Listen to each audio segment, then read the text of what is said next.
ابن جوزي كل يوم كان بيقفل على نفسه في الأوضة، وأنا شفت بعينيا كل اللي بيعمله وشفت اللي على تليفونه.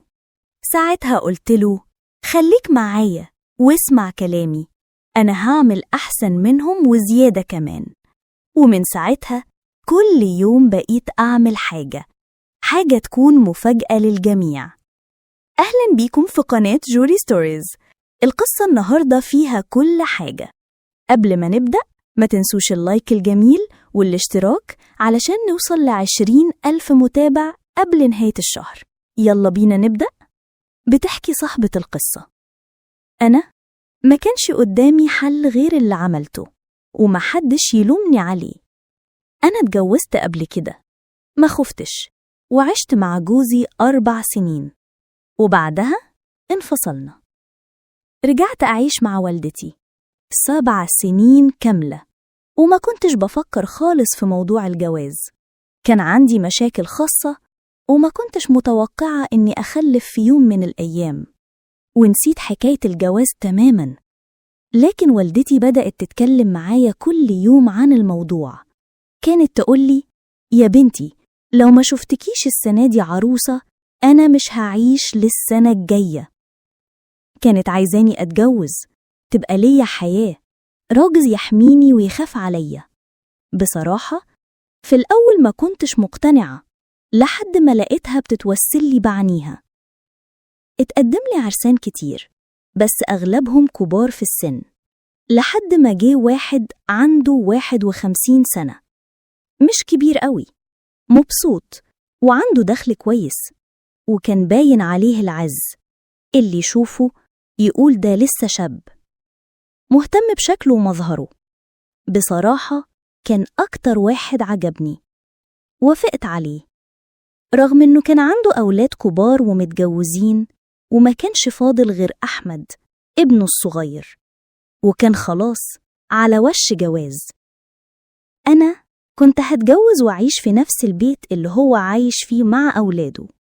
ومن أول يوم جواز كان حنين عليا جدا، لدرجة إنه قال لي: هاتي أمك تعيش معانا في البيت، تكوني مطمنة عليها وتخدميها. الكلام ده طمني، حسيت إنه راجل هيهتم بيا وهيراعي مشاعري. ومن أول ما اتجوزته عمري ما فكرت أعمل أي حاجة غلط، بس غصباً عني من كتر التصرفات اللي كنت بشوفها يومياً حصل اللي حصل. فضلت أعيش مع جوزي، ووالدتي كانت معانا، لكن للأسف بعد 1.5 سنة توفت.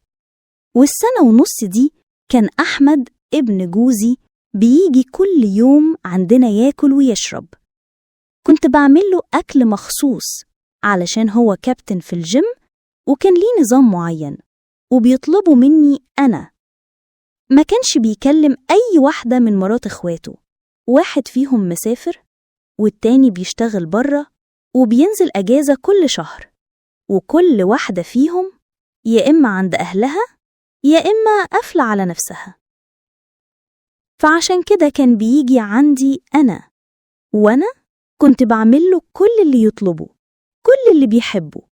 وطول ما والدتي كانت عايشة ما خطرش في بالي أي حاجة من دي.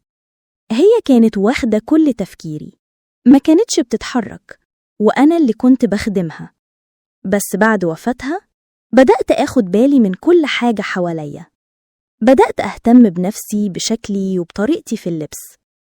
طول السنتين دول ما كانش فارق معايا غير والدتي، كانت هي كل حاجة في حياتي. حتى جوزي ما كنتش بهتم بيه زي ما كنت بهتم بيها. لكن بدأت أفوق لنفسي وأفكر بشكل تاني خالص. وفين لحد ما اكتشفت إن جوزي خلاص ابتعد. بقيت أتكلم مع نفسي: هو أنا هفضل عايشة كخدمة؟ أخرج من خدمة والدتي بعد وفاتها أدخل على خدمة جوزي اللي كبر وبدأ يبعد؟ ما كنتش عارفة هو ده حظي ولا أنا فعلا كان لازم أعمل اللي عملته.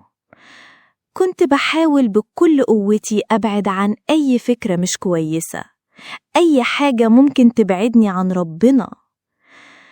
لكن جت ظروف ومشاكل في البيت.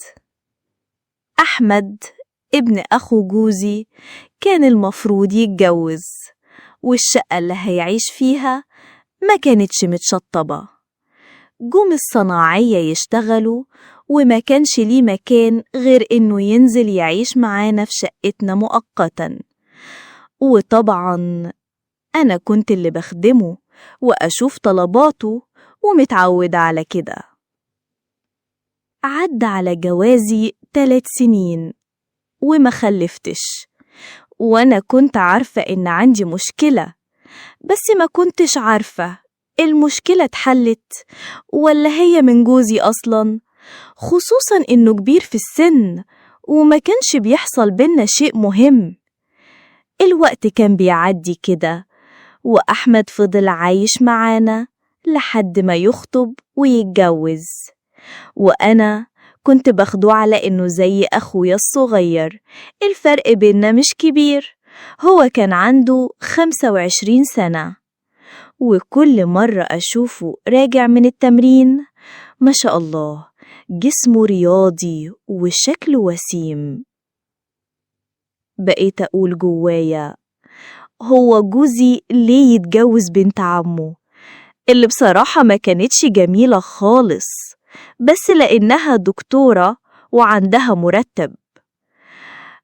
أحمد كان رافض الجوازة دي تماماً وما كانش طايقها حتى، وكان دايماً يقعد معايا يقولي اقنعي أبويا يشيل فكرة جواز بنت عمي من دماغه. بصراحة ما قدرتش أكدب عليه وقلت له انت أحلى منها بكتير، ومن حقك تختار اللي تحبها وتكمل حياتك معاها وتكون مبسوط. مش عارفة ايه اللي خلاني أقول كده يوميها. لقيتني بقوله أنا بخسرك سواء بنت عمك أو غيرها، مفيش حد يستاهلك. ومن هنا بدأ يحس إن أنا مهتمية بيه، بدأ يفهم كلامي اللي كنت بخبيه جوايا من بعد وفاة والدتي. لكن للأسف من بعدها ما بقاش سايبني في حالي، طول الوقت يقولي أنا كنت فاهم كل حاجة بس كنت بكدب نفسي. قلتله انت فهمت كلامي غلط، أنا ما كانش قصدي كده. قالي أنا اللي كنت غافل وما كنتش واخد بالي من حاجات كتير حواليا من سنين. ومن هنا بدأت ألوم نفسي، ليه حكيت له؟ ليه خليته يفتح الباب اللي ما كنتش ناوية أفتحه؟ ما بقاش يسيبني في حالي، كل ما جوزي يغيب عن البيت يجي يتكلم معايا، يفتح مواضيع كتير. بصراحة كنت بصده، أقوله ما تتكلمش كده، وأحاول أتهرب منه. لحد ما في يوم بنت جوزي اللي من مراته اللي توفت تعبت، هي كانت متجوزة في محافظة تانية بعيدة عننا. أنا وجوزي وأحمد طلعنا نزورها ونطمن عليها. أنا خدمت بنت جوزي بكل اللي أقدر عليه، عملت لها كل حاجة طلبتها، بس للأسف البيت كان مليان، حماتها حماها واخوات جوزها، وجوزي بقى كان ناوي نبيت هناك كلنا. لكن يومها من كتر ما البيت كان مليان ناس، سمعت أحمد بيقول لباباه يلا بينا يا بابا نمشي بقى. ووقتها بنت جوزي قعدت تعيط وتقوله خليك معايا يا بابا الليلة دي بس. لقيت أحمد بيرد عليه بهدوء، قاله خلاص خليك، وأنا هاخد طنط نوال وارجعها، وبكرة لو حضرتك عايزها أجيبها لحد هنا بالعربية. جوزي كان مش مرتاح للفكرة، كان عايزني أكون موجودة معاه، بس أحمد قاله البيت هنا مليان من جوز أختي ومن باباه ووالدته، وهي مش هتكون مرتاحة. وفعلا جوزي قال لي ماشي، روحي مع أحمد، ولو احتجتي أي حاجة هكلمك، ولو حبيتي تيجي بكرة خليه يجيبك. أنا وافقت ومشيت مع أحمد، لكن من جوايا كان في إحساس غريب، قلبي مش مرتاح. طول الطريق أحمد حاول يتكلم معايا، بس أنا ساكتة ولا برد عليه. كنت حاسة إن في حاجة مش مظبوطة، وكأني كنت شايفة اللي هيحصل قدامي. كل ما يفتح كلام كنت بصده، لحد ما وصلنا للبيت، وهنا لقيته بيغير نبرته تماما. قال لي صدقيني، مفيش حد هيعرف حاجة عن اللي هيحصل، وبابا مش موجود، والفرصة دي مش هتتعوض. أنا اتصدمت، اتعصبت عليه وقلت له بحدة لو اتكلمت معايا بالطريقة دي تاني أنا هكلم والدك وأحكي له على كل حاجة. وفعلا ساعتها سكت وساب البيت ومشي، وأنا حمدت ربنا إن اليوم ده عدى على خير وما حصلش اللي كنت خايفة منه. تاني يوم كلمت جوزي، قلت له راجع النهاردة؟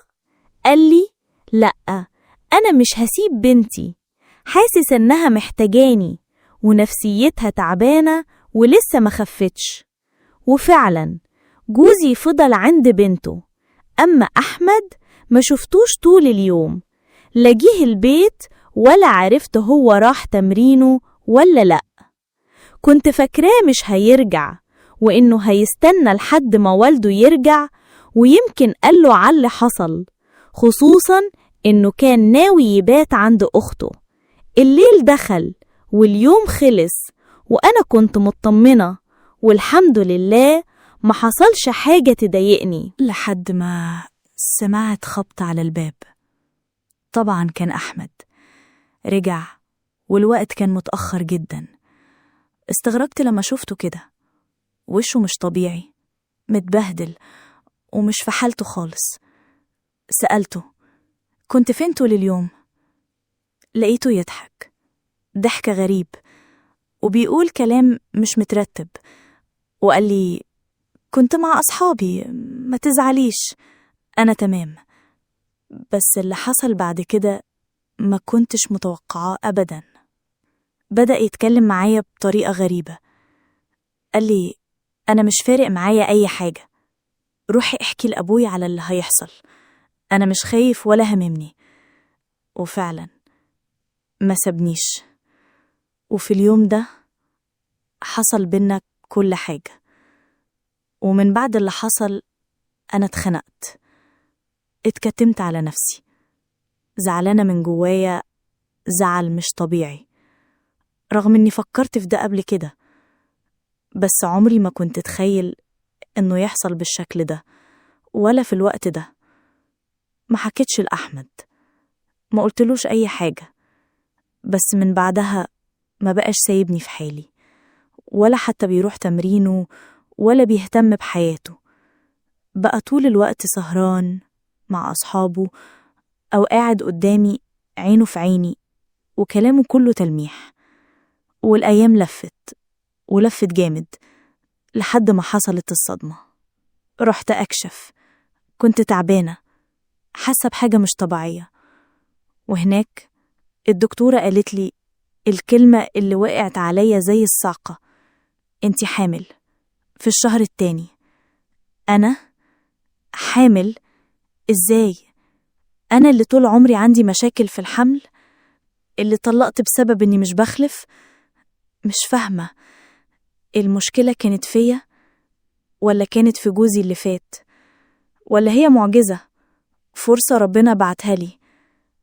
المهم من ساعتها وأنا تايهة، خايفة وقلقانة ومش عارفة أعمل إيه. ما قلتش لأحمد حاجة، ما فتحتش بقي، خايفة أقوله يرفض، خايفة أقوله ويسيبني. بس برضو ده الحلم اللي كنت بستناه من سنين، وأنا دلوقتي ما بين نارين: أخلي الحمل ولا أنزله من غير ما حد يعرف؟ أكمل ولا أهرب؟ بصراحة أنا مش عارفة أتصرف ومحتاجة رأيكم. كل اللي بيسمعني دلوقتي، لو كنتوا مكاني هتعملوا إيه؟ أنا كنت معاكم في حكاية من الواقع. أنا جوري ستوريز. لو عجبتكم القصة اشتركوا في القناة وفعلوا الجرس علشان توصلكم كل الحكايات الجديدة. دمتم في أمان الله. مع السلامة.